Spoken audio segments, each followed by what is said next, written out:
अच्छा। तो मैं ओवर स्टडी करने की वजह से क्या हो रहा था कि मुझे एग्जाम प्रेशर फील नहीं हो रहा था, मुझे एग्जाम पेपर देने का मन नहीं हो रहा था। और कहीं ना कहीं शायद उसकी वजह से भी मेरा परसेंटेज थोड़ा और कम हो गया, मतलब कि कम पड़ता तो ज्यादा बेटर होता। तो मैं आईपीसीसी के जो फाइनल स्टेज, जो 2 महीने का जो छुट्टी था, उस समय हम्म। मैंने ज्यादा प्रेशर फील किया।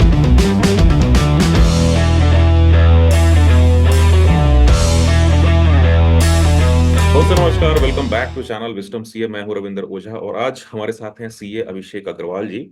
हालांकि पहला इंटरव्यू हमारे चैनल पे नहीं है, इनको आप पहले से जानते भी होंगे। इन्होंने कई सारी क्वालिफिकेशन कर रखी है, सीए करने के साथ में इन्होंने कई सारी डिग्रीज ले रखी हैं। इवन एक टाइम पे बंगाल टॉपर भी ये रहे हैं। तो थोड़ा सा हम जानेंगे इनसे कि कौन कौन सी डिग्रीज हैं, इन्होंने क्या क्या टॉप कर रखा है, इसके अलावा कौन कौन सी क्वालिफिकेशन ले रखी है, जिससे कि आपको थोड़ा सा हेल्प मिलेगा। और साथ में ये भी हम जानेंगे कि उन्होंने कैसे कैसे चीजें कर रखी हैं, तो सब कुछ हम जानने वाले हैं। तो अभिषेक जी, बहुत बहुत स्वागत है आपका चैनल विस्टॉप सीए में। धन्यवाद मुझे दोबारा बुलाने के लिए। और शायद से ये हम लोग का तीसरा या चौथा होगा वीडियो, जहां तक मुझे ध्यान आ रहा तिबारा यार चौबारा बुलाने के लिए। है। हाँ हाँ हाँ। जी। तो थोड़ा सा ना आप मुझे बताइए कि इंट्रोडक्शन आप बताइए मेरी ऑडियंस को कि आपने क्या क्या कर रखा है। ऑडियंस को आप थोड़ा सा बताइए कि डिग्रीज जो आपने ले रखी हैं, तो सीए के साथ में उस टाइम पे आपने कौन कौन सी डिग्रीज और आप कर रहे थे, और उस सीए के बाद आपने कौन कौन सी डिग्रीज करी है। एक्चुअली जितने भी सारे मेरे क्वालिफिकेशंस थे वो अनप्लान्ड ही थे। मैंने इतना कुछ प्लान नहीं किया था कि मुझे ये क्वालिफिकेशंस लेना है। हम्म। एंड एक्चुअली हुआ ये था कि मैं 11 12 में मैं सिलीगुड़ी आ गया था। मैं पहले धुपगुड़ी में रहता था। एंड जब हम्म। मैं 11 12 में सिलीगुड़ी आया, तो वहाँ पे मेरे पास में करने के लिए कुछ नहीं होता था सिवाय पढ़ाई के। तो अच्छा। मैं वहाँ पे पढ़ाई करते रहता था। तो मेरे पेइंग गेस्ट वाले जितने भी मेंबर्स लोग थे, तो वो लोग ने बोला कि मैं पढ़ाई में बहुत ज्यादा अच्छा हूँ, तो हम्म। तुम सीए कर लो। हम्म। तो एंड होता ये था कि उस समय इतना ज्यादा इंटरनेट नहीं था, तो मतलब कि अगर किसी से कोई भी क्वालिफिकेशन के बारे में इंफॉर्मेशन चाहिए तो बकायदा उसके घर हम्म। में जाना पड़ता था या ऑफिस जाना पड़ता था। जैसे कि हम्म। आज के टाइम पे क्या है कि यूट्यूब में ना कोई भी क्वालिफिकेशन के लिए इजीली पता चल जाता है। हम्म। लेकिन 10 साल पहले ये इतना सुविधा नहीं था। तो बिल्कुल। अब मुझे पेइंग गेस्ट में पता चला कि हाँ, कि सीए कोर्स बोल के कोई कोर्स होता है। फिर एक तो मेरे कजन दीदी थी, वो भी सीए कर रही थी। तो मैंने इतना कुछ खास पता किया भी नहीं था। मुझे बताया गया था कि सीए कोर्स बहुत टफ होता है एंड बहुत कम लोग ये क्लियर कर पाते हैं। तो मेरे अंदर में जोश आ गया कि अच्छा, ये टफ होता है तो ठीक है, मैं क्लियर करके दिखाऊंगा। एंड मेरा बर्थडे भी जो था वो 1 जुलाई है। तो फर्स्ट अच्छा। जुलाई जैसे कि सीए डे सेलिब्रेट होता है, तो मुझे ऐसा लगा नहीं कि शायद से मैं डेस्टाइन्ड हूँ सीए बनने के लिए। एंड ये थोड़ा सा साइकोलॉजिकल इफेक्ट भी होता है कि आप नोटिस करेंगे बहुत सारे ऐसी है जिनका बर्थडे 1 जुलाई को होता है। तो वो भी एक था मेरे अंदर में कि हाँ, कि अगर मेरा बर्थडे 1 जुलाई है, may be I am destined to become a chartered accountant. And फिर जब मैंने अपना जर्नी स्टार्ट किया था सीए के तरफ, तो मुझे एक्चुअली पता भी नहीं था कि सीए में कितने सारे स्टेप्स होते हैं। लाइक कि मुझे पता ही नहीं हम्म। था कि उस समय जैसे कि आज के टाइम पे फाउंडेशन है, उस समय सीपीटी हुआ करती थी। तो हाँ हाँ हाँ। सीपीटी दिया मैंने, तो फिर मुझे पता चला कि अच्छा, इसके बाद में आईपीसीसी भी होता है। फिर जब आईपीसीसी कंप्लीट हुआ तो फिर मुझे पता चला कि आर्टिकलशिप करना होता है। फिर आर्टिकलशिप के टाइम पे मुझे पता चला, मैं फ्रस्ट्रेट हो रखा था कि भाई कि और कितना एग्जाम देना पड़ेगा। हम्म। तो तब जाके मुझे पता चला कि अच्छा, अब इसके बाद में सिर्फ एक ही एग्जाम है जिसको फाइनल बोला जाता है। मैं सोचा कि भाई कि इससे फाइनल बोला, फाइनल के बाद में और भी कुछ होगा क्या। तो इस तरीके से मेरा जर्नी चल रहा था सीए का। एंड साथ ही साथ में मैं सीए के साथ साथ में मैं बीकॉम ऑनर्स भी कर रहा था। तो अच्छा। एक बीकॉम चीज ऑनर्स तो कॉमन है, मतलब कि जैसे, सॉरी टू इंटरप्ट, हम्म, एक चीज मतलब मुझे लगता है ना कि जैसे कि कॉमन है, जितने भी लोग सीए में आते हैं मुझे लगता है कि उनके फैमिली में बहुत ऐसे कम लोग होते हैं कि मुझे लगता है कि पूरी फेटर्निटी में 10-15% ही ऐसे लोग हैं जिनके फैमिली में फादर सीए हैं या उनकी फैमिली में कोई सीए है। मुझे लगता है कि अप्रोक्सीमेटली जो 90% जो बच्चे हैं, 85-90% जो बच्चे हैं, उनकी फैमिली में कोई सीए है ही नहीं। कहीं ना कहीं से पता चलता है उनको सीए कोर्स के बारे में कि हाँ, एक सीए बोल के कोर्स होता भी है, और उसके बाद वो सीए में आते हैं। कुछ ऐसा भी होता है, करेक्ट? जैसे आपके साथ भी शायद ऐसा ही हाँ, हुआ ऐसा था। तो होता ही है। प्लीज मतलब बताइए। मेरे फैमिली मेंबर्स में, रिलेटिव्स में दूर दूर तक कोई भी सीए नहीं थे। हम्म। मतलब बोल सकते हैं कि थोड़ा सा लकी भी हूं मैं कि मुझे इसके बारे में पता चल गया, क्योंकि अगर उस समय पता चलता कोई और दूसरे क्वालिफिकेशन के बारे में एंड मैं वो करने के लिए निकल जाता, तो शायद से मैं सीए नहीं बन पाता। तो मैंने इतना ज्यादा कुछ पता भी नहीं किया था। मैं बहुत ही ज्यादा लेजी हो रखा था ये पता करने के लिए कि और क्या क्या करियर ऑप्शन है। मुझे पता चला सीए टफ कोर्स है, अच्छा कोर्स है, बोला ठीक है, कर लेता हूँ। अच्छा, ड्यूरिंग सीए जर्नी आपको कभी ऐसा लगा कि आपका जो डिसीजन था सीए करने वाला, उसमें कभी आपको लगा कि मतलब यार नहीं करना चाहिए था मुझे, कभी ऐसा लगा? नहीं, ऐसा कभी नहीं लगा। लेकिन बस ये था कि बीच में जैसे कि जब पहले अटेम्प्ट में मैं फेल हुआ था सीए फाइनल का, तो थोड़ा सा होप लूज हुआ था, मुझे डर लगा था कि अब मैं क्लियर कर पाऊंगा कि नहीं कर पाऊंगा, क्योंकि मैंने फर्स्ट अटेम्प्ट जब मैंने एग्जाम दिया था तो मैंने हम्म। 5 बार पढ़ाई किया था, मतलब कि 5 बार सिलेबस कंप्लीट कर लिया था। हालांकि उस अच्छा। समय ये भी एक मिसहैप भी हुआ था कि उस समय एग्जाम से 3 हफ्ता पहले मेरा आंख खराब हो गया था, तो मैं दिन भर हम्म मेडिसिन लेके ही बेड पे ही लेटा रहता था। तो हम्म उस समय इस सब की वजह से भी मेरे एग्जाम काफी खराब हुआ था। तो हम्म। एंड उस समय बहुत ज्यादा अर्थक्वेक भी आए थे नॉर्थ बंगाल में, मतलब कि 3 दिन कंटिन्यूअसली अर्थक्वेक आया, तो उसके वजह से अंदर में बहुत ज्यादा डर बैठ गया था।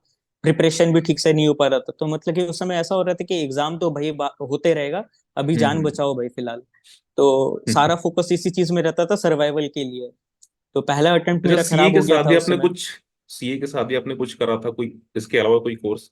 वैसे तो सीए में खुद ही टाइम नहीं मिलता, हाँ मतलब इसके साथ भी कोई कोर्स आपने पैरेलल कुछ करा था, जैसे आपकी ग्रेजुएशन हो गई या कोई और कोर्स अपार्ट फ्रॉम सीए? हाँ हाँ, मैंने ये उस समय तो मैं बीकॉम ऑनर्स ही कर रहा था साथ साथ में, देखा जाए तो वो अच्छा। बोनस कोर्स था मेरे लिए।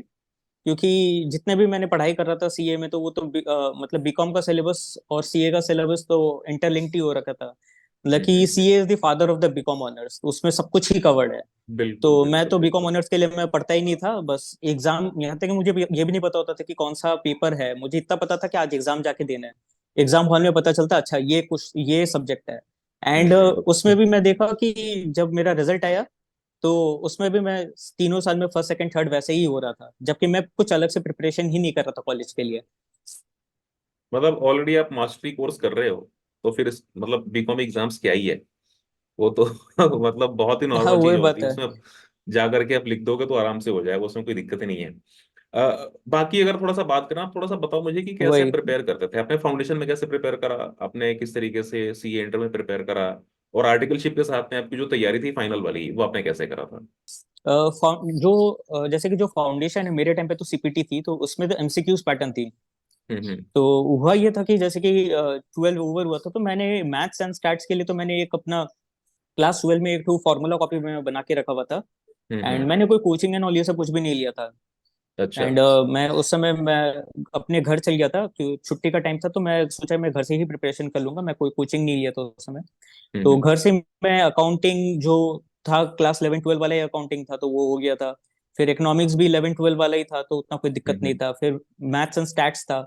स्टैट्स मेरा थोड़ा वीक था, लेकिन मैथ्स मेरा बहुत स्ट्रांग था। मैं हम्म हालांकि उतना ज्यादा कुछ खास प्रिपरेशन नहीं कर रहा था, क्योंकि मुझे पता है कि एमसीक्यूज था, तो क्वेश्चंस में तो आंसर्स वैसे भी रहेंगे, तो जो हम्म आंसर्स मुझे सही लगेगा मैं उसे टिक कर लूंगा। तो एंड एक था फिर ये लॉ का सब्जेक्ट था। तो लॉ भी बहुत पतला सा ही बुक था, 3 चैप्टर्स थे उसमें, तो इतना कुछ खास दिक्कत नहीं था। वही तो मैंने मर्चेंटाइल सेल्फ लॉ स्टडी वो। करके ही प्रिपेयर की थी। बिल्कुल बिल्कुल बिल्कुल। हाँ। एंड जो क्वांटिटेटिव एप्टीट्यूड थी, जो कि मैथ्स एंड स्टैट्स वाला जो हो गया, तो इसमें हम्म मैं ज्यादा कुछ खास प्रिपरेशन किया नहीं। मैं एक्चुअली एग्जाम से पहले वाला दिन मैं मैथ जो मैंने फॉर्मूला कॉपी बनाई थी, वो सारे हम्म। फॉर्मूलाज को मैं 3 4 घंटा में स्कैन कर लिया, बस मेरा काम हो गया। तो इतना ज्यादा कुछ अच्छा, वैसे खास तब एग्जाम के ना प्रिपरेशन नहीं एक किया हफ्ते मैंने। पहले, एग्जाम के एक हफ्ते पहले दिमाग इतना तेज चलना शुरू हो जाता है कि आपको हम्म जो चैप्टर नहीं समझ आ रहा होता है पिछले 3 4 महीने में, हम्म वो पिछले 4 5 दिन में समझ हम्म। आ जाता है। एक ये भी चीज ये होती है। एक्चुअली होता क्या है ना, हाँ ये एक्चुअली इसलिए होता है ना कि हम लोग को पता नहीं होता, लेकिन हम लोग के बॉडी में जैसे कि एक हार्मोन होता है कॉर्टिसोल बोल के, ठीक है, वो स्ट्रेस हम्म हार्मोन होता है। हम्म। तो जब हम लोग का एग्जाम पास आने लगता है ना, तो हम लोग के अंदर में और डर आने लगता है।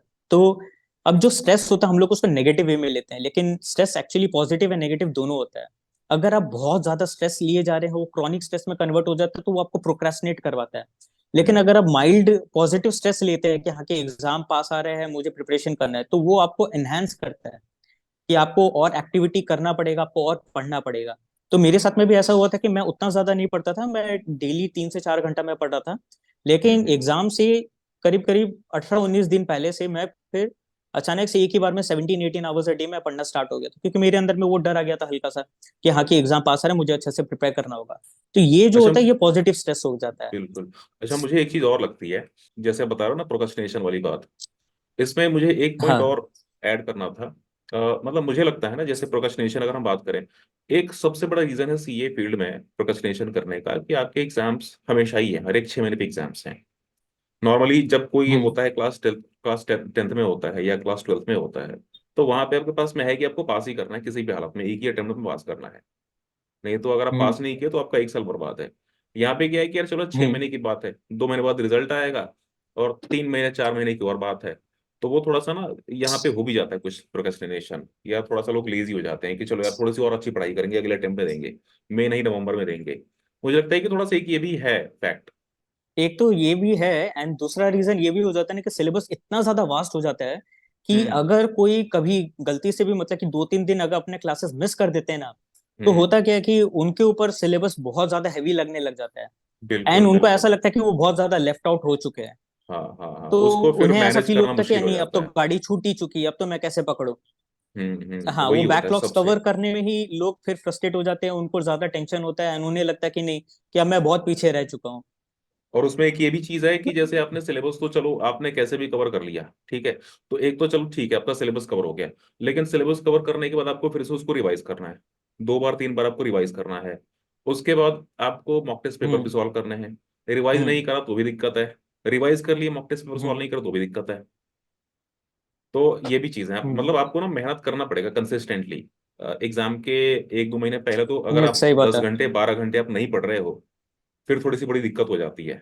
अब मैं अपने आईपीसीसी जर्नी के बारे में बताता हूँ कि हम्म एक्चुअली में मेरा जैसे कि हुआ क्या था, मैं इसको क्लास 12 के साथ में रिलेट करूंगा कि हम्म मुझे ये चीज समझ में आया था कि ज्यादा पढ़ना भी ज्यादा अच्छा नहीं होता है, मतलब कि आपको थोड़ा सा कूल डाउन करना पड़ता है। जैसे कि अगर आप गाड़ी को दिन भर चलाएंगे तो गाड़ी खराब हो जाता है, तो वैसे ही हम लोग बिल्कुल। इंसान भी वैसे ही है कि अगर हम लोग कंटिन्यूसली सिर्फ पढ़ते रहेंगे पढ़ते रहेंगे पढ़ते रहेंगे, तो क्या होता है कि हम लोग को लाइफ बहुत ज्यादा मोनोटोनस लगने लग जाती है।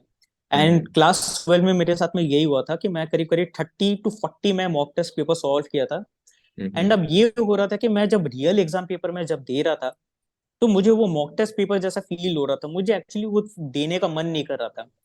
अच्छा। तो मैं ओवर स्टडी करने की वजह से क्या हो रहा था कि मुझे एग्जाम प्रेशर फील नहीं हो रहा था, मुझे एग्जाम पेपर देने का मन नहीं हो रहा था। और कहीं ना कहीं शायद उसकी वजह से भी मेरा परसेंटेज थोड़ा और कम हो गया, जो शायद से ज्यादा हो सकता था अगर मैं अच्छा, कम पढ़ाई करता ऐसा था। भी होता है। एंड हुआ ये था कि मैं, हाँ हाँ, ये बर्नआउट सिचुएशन बोलता है इसको। जैसे अच्छा कि अच्छा। आप अपने काम में भी नोटिस करते होंगे कि अगर आप कंटिन्यूअसली बहुत समय से आप काम किए जा रहे हैं, अचानक से आपको फील होगा कि नहीं, कि आपका एफिशिएंसी लेवल लो हुए जा रहा है, आपको मन नहीं कर रहा और काम करने का। हाँ, थोड़ा ये सा जो बोरिंग। सिचुएशन होता है ये होता है बर्नआउट। तो उस सिचुएशन में हाँ, तो हम लोग क्या है ना कि हम लोग जो एज ए ह्यूमन है, हम लोग एक्सप्लोरिंग नेचर के होते हैं। तो हम लोग को हम्म कुछ ना कुछ नया नया चीज एक्सप्लोर करने का मन होता है। तो अगर हम लोग मोनोटोनस में रहते हैं, तो हम लोग क्या होता है कि अंदर से ही बहुत ज्यादा बर्नआउट फील करने लगते हैं। सब कुछ हम लोग ये सोचने लग जाते हैं कि लाइफ का पर्पस क्या है, क्या हो जाएगा इतना पढ़ के, ये सब हम लोग अपने आप से क्वेश्चन करने लग जाते हैं, मतलब कुछ मीनिंग नहीं दिख रहा होता है। तो क्लास 12 में मेरे साथ में ये हुआ था, तो ये गलती मैंने आईपीसीसी में नहीं की। आईपीसीसी हम्म के टाइम पे जब मैं ट्यूशंस ले रहा था, तो मैं ट्यूशंस के साथ में मैं बकायदा अच्छे से ही रहता था कि मैं कभी हम्म भी कोई ट्यूशन मिस नहीं करता था, होमवर्क सारे कंप्लीट करता था। एंड इसके अलावा मैं प्रॉपरली रूटीन बना के रखता था कि जिससे मैं जो भी मैं ट्यूशंस में कंप्लीट किया हूँ, वो मैं उसी दिन मैं वापस से मैं पढ़ लूँ। एंड हम्म रिवीजन भी मैं रेगुलर बेसिस पे करते रहता था। अब आखिरी के जो 2 महीने थे आईपीसीसी के टाइम पे, तो हम्म मुझे याद है कि क्लास 12 में मैं 17-18 घंटा डेली बेसिस पे पढ़ रहा था, तो जिसकी वजह से मेरा पढ़ाई थोड़ा खराब हो जा रहा था। मतलब कि कम पढ़ता तो ज्यादा बेटर होता। तो मैं आईपीसीसी के जो फाइनल स्टेज, जो 2 महीने का जो छुट्टी था, उस समय हम्म मैंने ज्यादा प्रेशर नहीं लिया। मैंने क्या किया कि मैं 10 घंटा में पढ़ता था। हालांकि 10 घंटा भी बहुत अच्छा अमाउंट ऑफ टाइम होता है। हम्म। तो मैं 10 घंटा में पढ़ता था, एंड करीब करीब दिन में 3 से 4 घंटा मैं क्रिकेट खेलता था। तो उससे अच्छा। होता ये था कि मुझे अंदर से अच्छा फील होता था कि हाँ, कि मुझे पता था कि हाँ, कि दिन के एंड में मैं एक दोस्त लोग से मिलूंगा, मैं क्रिकेट खेलूंगा, मैं थोड़ा सा घूमूंगा फिरूंगा। तो वो एक अंदर में एक अच्छा मतलब कि गुड, एक फील होता था, फील गुड टाइप का, कि हाँ, कि दिन के एंड में कुछ अच्छा है, तो चलो अच्छा ठीक है, अभी मैं अच्छा से पढ़ता हूँ, बाद में मैं खेलूंगा। तो वो एक फील होता था। लेकिन क्या होता है ना कि अगर आप कंटिन्यूसली पढ़ते रहते हैं तो वो बहुत ज्यादा मोनोटोनस हो जाता है। फिर उसके बाद में आप 16 घंटा पढ़ के भी आप 4 घंटा का एफिशिएंसी दे रहे होते हैं। लेकिन कभी कभार आप थोड़ा सा कम पढ़े एंड अपने जैसे कि रूटीन में फिजिकल एक्टिविटी इन्वॉल्व करें, तो होता हम्म। क्या है कि आपको अंदर से अच्छा फील होता है। तो वो 5 घंटा भी अगर पढ़ेंगे ना, तो 5 घंटा में भी आप 10 घंटा का एफिशिएंसी ले आएंगे। तो आईपीसीसी में जब मैंने ये चीज किया कि मैं 10 घंटा में पढ़ रहा था आखिरी मोमेंट में, एंड 3-4 घंटा मैं खेलता था, घूमता था, तो उसकी वजह से मेरा रिजल्ट एनहांस ही हुआ। बल्कि मेरा आईपीसीसी में नॉर्थ बंगाल हाईएस्ट आया था, अकाउंटिंग में 98 आया था, छह हम्म। सब्जेक्ट में 5 सब्जेक्ट में मेरा 60+ मार्क्स आया था। तो मैं तो यही सजेस्ट करूंगा कि कभी भी ऐसा नहीं हो कि सिर्फ आप पढ़े, क्योंकि फिजिकल एक्टिविटी भी इन्वॉल्व करे। एंड ये सब बिल्कुल। कुछ ये सब चीज क्या है ना, एक्चुअली ये साइंटिफिक भी है, क्योंकि मुझे उस समय नहीं पता था कि कैसे हो रहा है ये। लेकिन अब हम्म। मैं बहुत सारा सेल्फ हेल्प बुक पढ़ा हूँ, तो मुझे उसमें फिर पता चला था कि ये क्यों होता है। जब हम लोग जैसे कि फिजिकल एक्टिविटीज ये सब करते हैं, तो हम लोग के बॉडी हम्म। में एंडोर्फिन प्रोड्यूस होता है। हम्म। तो ये एक फील गुड हार्मोन होता है, जो हम लोग को अच्छा फील करवाता है, जो हम लोग का स्ट्रेस हम्म। को कम करता है, हम लोग को काम फील करवाता है। तो हम्म। कितने बार स्टूडेंट्स लोग भी फील करते होंगे कि जब वो लोग खेल के आते हैं या जिम से आते हैं, तब जब वो लोग जब पढ़ते हैं, तो वो लोग का फोकस लेवल बहुत अच्छा होता होगा। उनको ये पता नहीं हो रहा होगा कि ये जिम की वजह से हो रहा है या क्रिकेट की वजह से हो रहा है, लेकिन ये हो फिजिकल एक्टिविटी की वजह से ही रहा होता है, क्योंकि हम लोग के बॉडी में एंडोर्फिन जनरेट हो रहा होता है। इसके अलावा हम हम्म। लोग जब घूमते मिलते हैं तो सेरोटोनिन प्रोड्यूस होता है, जो कि हो गया हम लोग का मूड एनहांस करने के लिए। अब इसका मतलब ये नहीं है कि भाई कि दिन भर ही दोस्तों के साथ में घूमते रहो, लेकिन बस ये है कि हम लोग को कुछ कुछ ह्यूमन सारी टच चीजें चाहिए। जरूरी है। हम लोग को, हाँ, तो वो मिक्स एंड मैच करके करें तो फिर हम्म। पढ़ाई ऐसा हो कि 16 घंटे की जगह अगर आप 10 घंटा भी पढ़ रहे हैं, तो आपको एफिशिएंसी 20 घंटा का मिलेगा। तो अपने लाइफ में सब कुछ बिल्कुल। मिक्स करके चलेंगे ना, तो वो ज्यादा बेनिफिशियल होगा, जो कि मैंने आईपीसीसी में एक्सपीरियंस किया था। अगर मैं उस समय हम्म। भी क्लास 12 जैसे मैं करता, तो शायद से मेरा परसेंटेज बढ़ने की जगह कम हो जाता। यहाँ तक कि हम्म। अकाउंटिंग जिसमें मेरा 98 आया था, उससे मैं 2 दिन पहले मैं मूवी देखने के लिए चल गया था। तो मैं सोचा कि अच्छा। सिलेबस तो कंप्लीट ही हो रखा है, मैं ज्यादा स्ट्रेस लूंगा तो वो खराब ही होगा, तो मैं मूवी देखने के लिए चल गया था। एंड फिर मूवी देख के आया, फिर मैंने एग्जाम दिया, मेरा 98 आ गया। तो मूवी देखना मेरे लिए तो कुछ खराब साबित नहीं हुआ। बाई चांस अगर मैं नहीं देखा होता उस समय, तो शायद से ये हो सकता था कि शायद मैं एग्जाम हॉल में ज्यादा स्ट्रेस ले लेता, एंड शायद मेरा कम हो जाता मार्क्स ज्यादा आने की जगह। थोड़ा सा रिलैक्स भी दिमाग को जरूरी है। हाँ, कि थोड़ा स्ट्रेस, इसलिए मैं बोल रहा हूँ कि अगर आप हम्म। ज्यादा स्ट्रेस ले लेते तो वो क्रॉनिक स्ट्रेस हो गया, यानी कि नेगेटिव स्ट्रेस। बिल्कुल तो वो बिल्कुल आपका बिल्कुल। एफिशिएंसी घटाता है। लेकिन आप हम्म। हल्का स्ट्रेस ले तो वो आप पॉजिटिव स्ट्रेस होता है, जिसको बोलते हैं हम लोग यू स्ट्रेस। तो ये हम्म। हम लोग को पॉजिटिवली आगे बढ़ने में हेल्प करता है। हम्म। तो ज्यादा स्ट्रेस भी नहीं लेना है, कमती स्ट्रेस भी नहीं लेना है। जैसे कि अब कुछ लोग होते हैं कि वो पूरा ही छोड़ो ना, जो होगा देखा जाएगा। तो ये जो एटीट्यूड होता है उससे भी फेल होता है। या तो कोई होता है कि पूरा एकदम बहुत ज्यादा टेंस हो गया है, बहुत ज्यादा स्ट्रेस हम्म। ले लिया है, तो वो हाई लेवल ऑफ स्ट्रेस ले लिया, तो भी वो सब कुछ बर्बाद हो गया। आपने इसके ऊपर एक कोर्स भी बना रखा है पूरा, है ना, जो हाँ कैसे हाँ स्टडी करनी है, सेल्फ हेल्प, या किस तरीके से आपको प्लान करना है अपने स्टडी को। तो आप थोड़ा सा हाँ बताओगे उसके हाँ बारे में, कोर्स के बारे में। हाँ, मैंने उसमें जैसे कि 5 मॉड्यूल मैंने इंक्लूड करके रखे हैं। हम्म। 3 जैसे कि मेन मॉड्यूल है एंड 2 बोनस मॉड्यूल है। हम्म। जैसे कि मेन मॉड्यूल में मेरा हो गया माइंडसेट मास्टरी, जिसमें हम्म। मैं बता रहा हूँ कि कैसे बिलीफ सिस्टम डेवलप करना होता है। क्योंकि लाइफ में सक्सेस में भी ऐसा ही होता है कि हम लोग 20% स्किल्स की वजह से सक्सेसफुल होते हैं, और 80% हम लोग के एटीट्यूड की वजह से। कि कितने सारे हम्म। लोग होते हैं कि उनके पास में उतना नॉलेज नहीं होता है, लेकिन उनके पास में बिल्कुल। कॉन्फिडेंस बहुत होता है। तो वो कॉन्फिडेंस के बेसिस पे भी उनके पास में अगर स्किल कम भी हो, तो भी उसको ओवरकम कर लेते हैं। तो हम्म। माइंडसेट मास्टरी बहुत ज्यादा जरूरी है, कि अपने अंदर में वो बिलीफ सिस्टम डेवलप करना, कि सेल्फ डाउट को हटाए एंड खुद पे बिलीव करके हाँ कि मैं केपेबल हूँ किसी भी चीज को क्लियर करने के लिए। तो एक मॉड्यूल है माइंडसेट मास्टरी। दूसरा हम्म। है स्टडी स्किल्स मास्टरी, कि जिसमें मैं बता रखा हूँ कि कैसे अपने स्टडीज को मैनेज करना होता है, कैसे रूटीन प्रिपरेशन करना होता है, हर चीज को लेके कैसे रिवीजन करना है, कैसे हाईलाइट करना है, कैसे फिल्टर कॉपी डेवलप करना है, कैसे डाउट कॉपी डेवलप करना है, कैसे हम्म। डिस्ट्रैक्शन से बचना है। तो ये सब कुछ मैंने उसमें इनकलकेट करके रखा हुआ है स्टडी स्किल्स मास्टरी में। फिर थर्ड हम्म। मॉड्यूल है मेमोरी मास्टरी। बहुत सारे स्टूडेंट्स लोग होते हैं जिन्हें इस चीज का डर लगता है कि भाई कि मेरा तो मेमोरी बहुत ज्यादा खराब है, तो मैं कैसे दे पाऊंगा ये एग्जाम, इतना सारा किताब पढ़ना पड़ता है, मैं तो इतना सारा मैं पढ़ ही नहीं पाऊंगा, मेरा मेमोरी तो बहुत खराब है।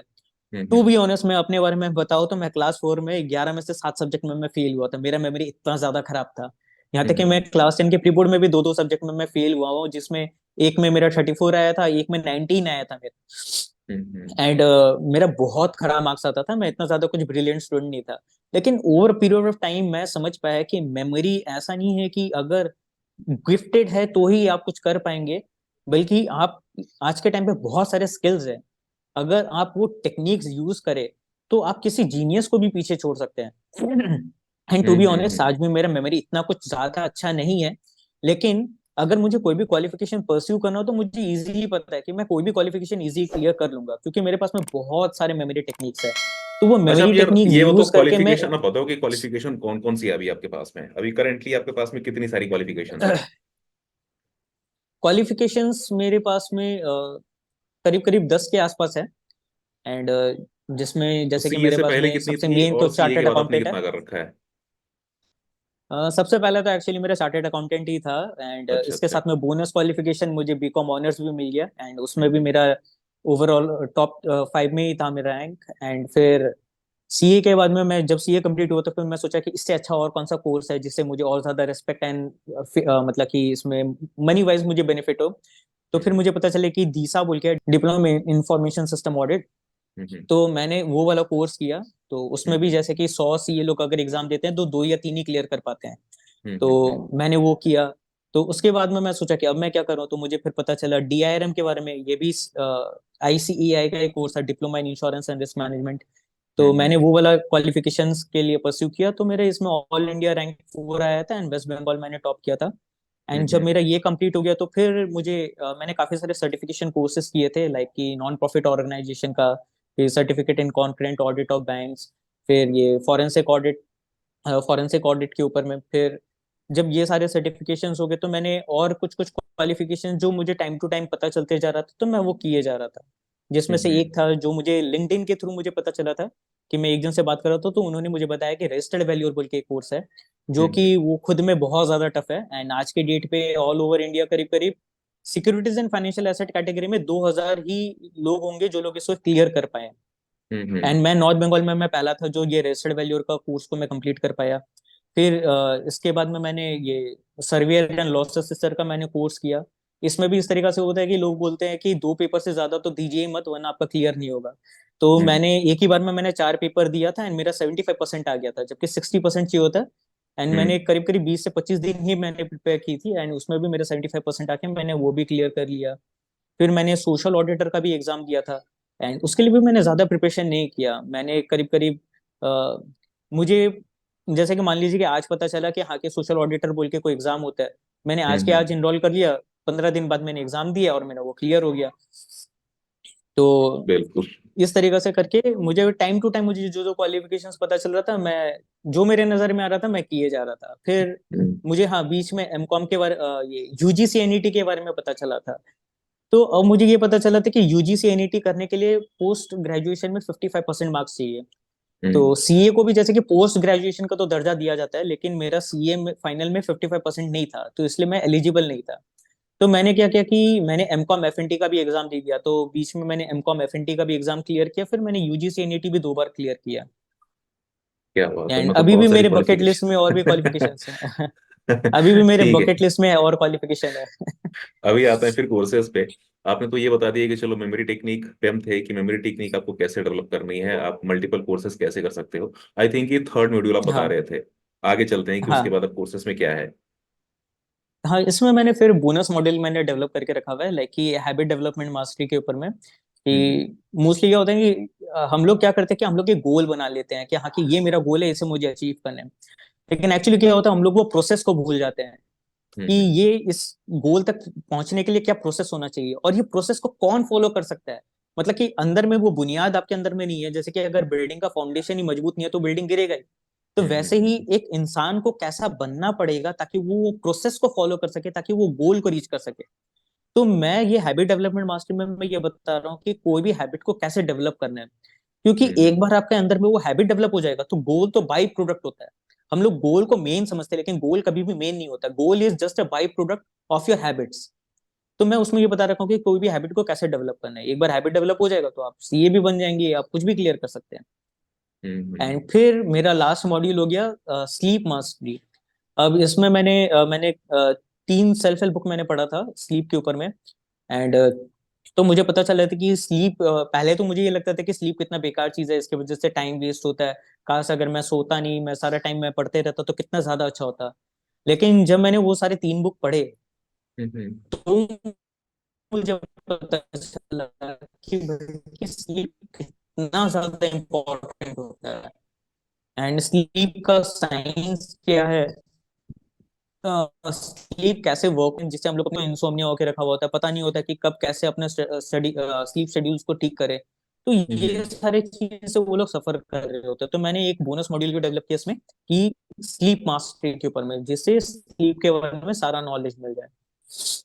Great great.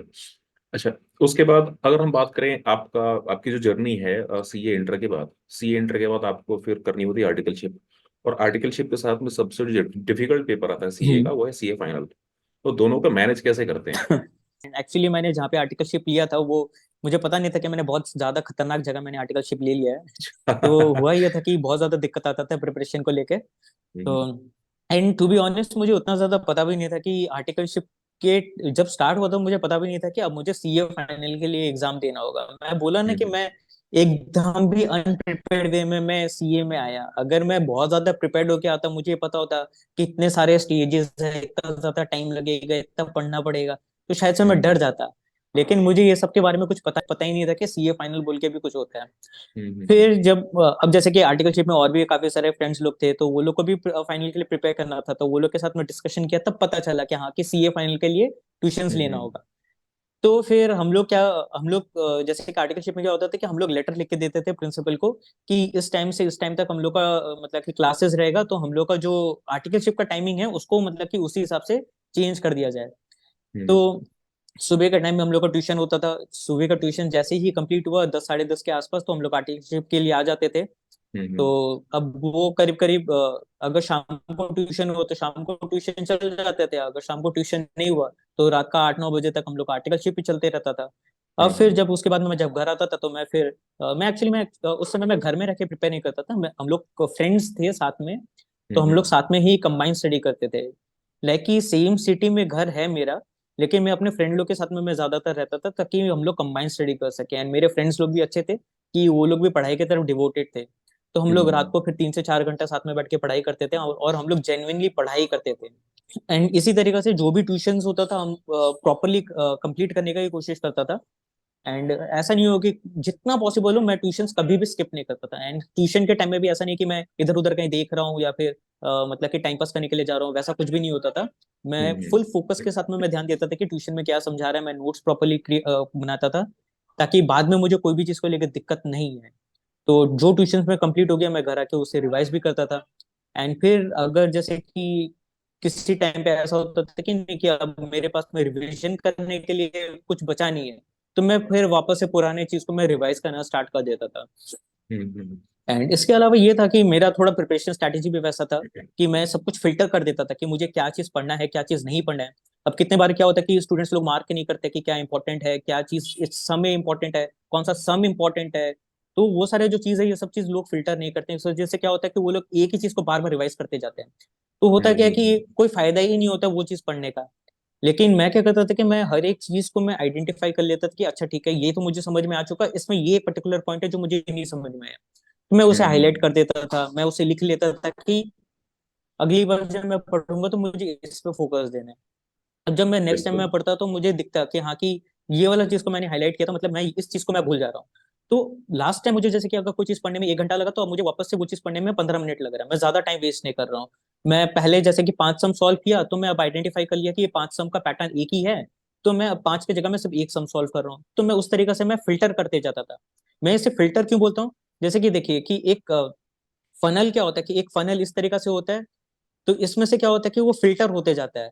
ठीक है। बिल्कुल। तो मैं भी क्या करता हूँ कि मैं एक बहुत जैसे कि बहुत सारे सम्स उसमें डाल दिए, अब मैं क्या कर रहा हूँ कि मैं इसमें से छांट दे रहा हूँ कि मैं सारे के सारे सम्स नहीं करूंगा, मैं जो थोड़े से सम जो बचे हैं मैं उसे ही कैरी करते रहूंगा, मैं सारा का हम्म, सारा मैं कंप्लीट नहीं करूंगा। तो जो धीरे इम्पोर्टेंट है। धीरे करके मैं अपने सिलेबस का, हाँ मैं धीरे धीरे अपने सिलेबस का जो साइज है मैं उसे रिड्यूस करते जाता था। हम्म। तो इससे मेरा प्रेशर थोड़ा कम पड़ता था। तो इसी तरीके से मेरा आर्टिकलशिप भी चल रहा था और मैं ट्यूशंस भी साथ साथ कर लेता था और फिर सेल्फ स्टडी भी हो जाता था। बिल्कुल, बिल्कुल, बिल्कुल, ये बहुत अच्छी स्ट्रेटेजी है। नोट्स भी आप बनाते थे उस टाइम पे साथ में, या नोट्स की जरूरत नहीं पड़ी? हाँ नोट्स मैं अपने लिए अलग से मैं प्रिपेयर करता था। मैं जैसे कि ट्यूशन में जो भी समझा रहे हैं तो अब ऐसा नहीं कि मैं बुक को कभी भी रॉ रहने दूं। मैं बुक्स में हमेशा कोई भी चीज मुझे नहीं समझ में आ रहा है तो मैं अपनी अंडरस्टैंडिंग के हिसाब से मैं हिंदी या इंग्लिश में मैं लिख देता था कि इसका मतलब क्या है। एंड हम्म, थोड़ा बहुत मुझे मतलब कि मेमोराइज करने का भी अलग से टेक्निक होता था जिससे मैं उसे याद कर लूं ताकि मैं भूलूं नहीं। एंड उसके अलावा मैं अलग से मैं डाउट कॉपी क्रिएट करके रखता था कि अगर मुझे कुछ चीज समझ में नहीं आया तो वो मुझे पूछना है टीचर से। जैसे कि मैंने बताया कि हम्म, फिर फिल्टर कॉपी भी हो गया, फिर मैंने क्या बोलता है, नोट मेकिंग भी मैंने अलग से की है, कि मैंने अलग अलग कंटेंट्स क्रिएट किए अपने हिसाब से, जिससे हम्म। मुझे सब कुछ नहीं पढ़ना पड़े। लाइक कि एसएफएम में भी जैसे कुछ कुछ चैप्टर्स है, जैसे कि 300-400 पेजेस के चैप्टर्स है। बिल्कुल। अब मैंने उसे 3 से 4 पेज में मैंने कन्वर्ट कर दिया। तो अब मुझे 300-400 पेज नहीं पढ़ना पड़ा, मुझे जस्ट वो 3 से 4 पेज पढ़ना पड़ रहा है। इसका हम्म। सब्जेक्ट है, मैंने उसमें ट्यूशन लिया था। सारे के तो सारे करीब कीवर्ड्स करीब उसमें निकाल भी के चार आपने सौ उसमें रख पेजेस दिए। पढ़नी थी। हाँ, कीवर्ड्स और अपनी अंडरस्टैंडिंग के हिसाब से, ऐसा नहीं है कि अब हम्म। मेरे ही अगर जो मेरे स्ट्रेटेजी है उसी को एग्जैक्टली कॉपी पेस्ट कर लेंगे तो मतलब नहीं एक हो बार हमने पाएगा। उसको पढ़ा तो वो मेन चीज पूरी क्या होता है हमें ना कि, वो सेंटेंस और पूरा हमें उसका जो थीम है वो याद आ जाएगा, कहने का मतलब वही वर्ड्स आपने वहां पे चूज हाँ करके तो लिखे ये होंगे।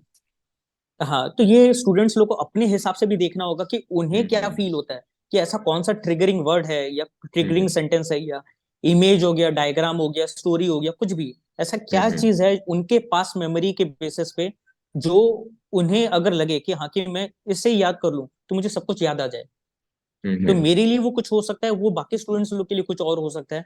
तो वो उन्हें आइडेंटिफाई करना पड़ेगा कि ऐसा कौन सा वर्ड है, या स्टोरी या इमेज, तो वो उन्हें क्रिएट करना होगा। तो मैं भी वही करता था।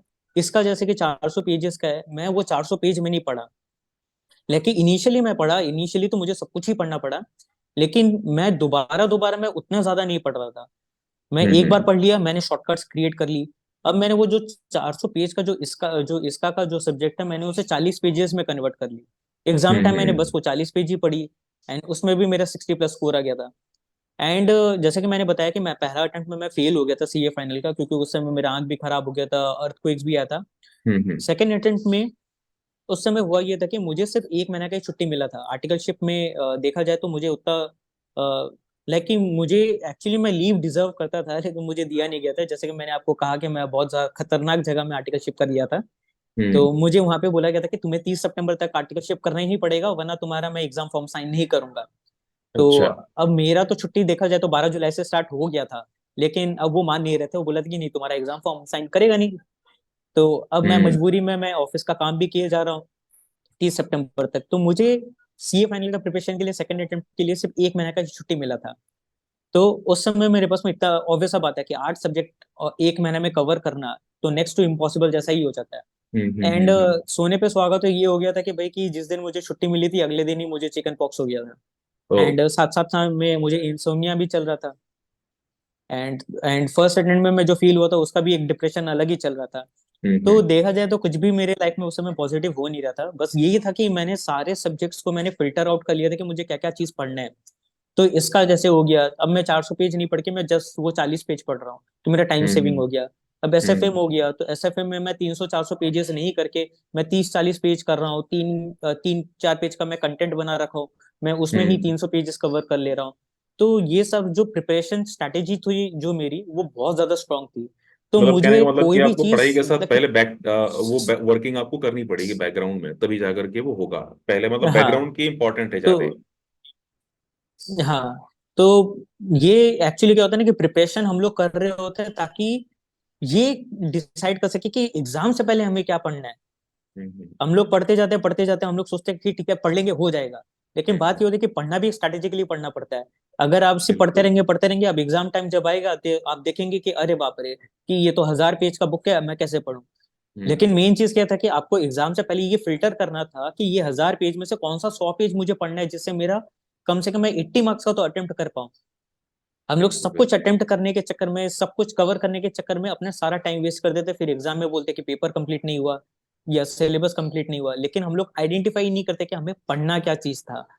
तो इस बिल्कुल। चक्कर में बिल्कुल। हम लोग एग्जाम से पहले सारा सिलेबस कंप्लीट नहीं होता, और एग्जाम में फिर पेपर कंप्लीट नहीं होता। बिल्कुल। बिल्कुल। ठीक है यार, काफी कुछ आपसे सीखने को मिला, काफी कुछ बातें हमारी डिस्कशन हुई। फिर से प्लान करेंगे कोई नई वीडियो का, जिससे कि स्ट्रेटजी किस तरीके से आपने पढ़ाई करी कुछ और भी हम जानने की कोशिश करेंगे। हालांकि आपसे वीडियोस तो आई थिंक तीसरी चौथी है। और जो कमेंट्स आते हैं ना, वो भी काफी अच्छे कमेंट्स आते हैं, जो भी स्टूडेंट जो देखते हैं आपको कमेंट काफी अच्छे करते हैं। तो फिर से प्लान करेंगे। गाइस आप लोग भी यार कमेंट करके लिखना है कि आपको अगली वीडियो किस टॉपिक पे चाहिए, हम प्लान करेंगे फिर से अभिषेक जी को बुलाने के लिए। और उसके बाद हम प्लान करेंगे और भी कुछ अच्छी चीजें जानने के लिए, किस तरीके से आपको क्या प्लान करना है, बहुत सारी चीजें इनसे सीखने के। तो Abhishek ji, thank you so much for coming to the channel once again. Thank you Ravindra ji बुलाने के लिए इसमें।